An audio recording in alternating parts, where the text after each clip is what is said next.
Okay guys, I'm here today for the legend Rafael Lovato. Huge honor for me at his gym here in Oklahoma City. And guys, today he's gonna show us here one of his favorite moves from the timeless close guard no gi, which is the snake grip. Yes, yes.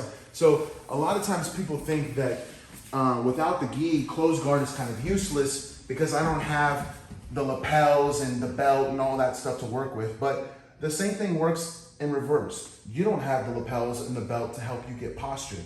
So I actually enjoy playing no-gi close guard because I can be very active with constantly getting rid of your hands, snaking and popping those hands off my body, and then breaking down your posture whenever you don't have a good post, right? So I'm gonna be active there. I have the intention of breaking you down, and I'm gonna start to look for an overhook, okay? This is very traditional. Everyone knows that there's trouble that can happen for you from here, right? And you know, with the slipperiness of no gi, it can be hard to maintain this if you know how to limp arm properly, right? So you're gonna wanna turn your shoulder and start to slip your elbow free from that lock, and then I lose everything. So what I like to do is actually wait for that moment. So I kind of developed this a little bit by accident. Everyone knows I love the Kimura, and I'm always trying to find ways to kind of find those catches and those grips. And so as you start to snake your elbow out, I'm just gonna come with my other hand, and as soon as your elbow pops free, boom, I'm gonna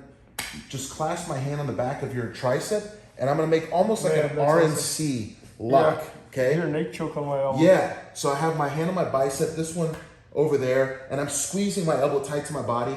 Now try to pull this thing out. It's stuck as hell. It's pretty stuck. And so I can get a lot of control here, and the beauty is your elbow is far from your body, so there's a lot of room for me to work with, and I can kind of torque on this. Every time you look to get posture, I'm just gonna use my thighs, my hamstrings here to help me churn my hip, and I can pull this down, right? So of course, I could look to trade off, boom, find my Kimura, okay?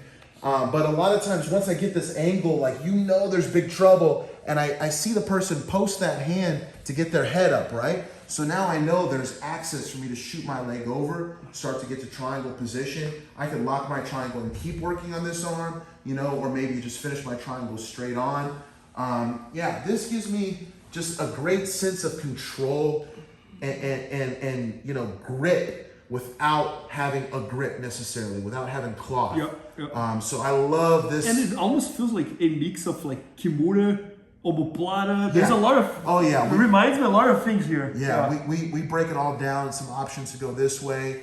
You know, even sometimes you posture up real big, and maybe you bring your head over my head a little too much. I managed to get little flower sweeps and get you know, even arm drags. Even here it's looking like there's some submission here, like against my shoulder. It's hurting like. I might have to play with that more too. No, it's hurting. But I love that control. Man, I love it. You invented that, Lovato?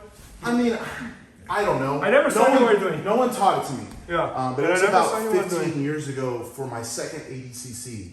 I was in camp, and I kind of stumbled upon that.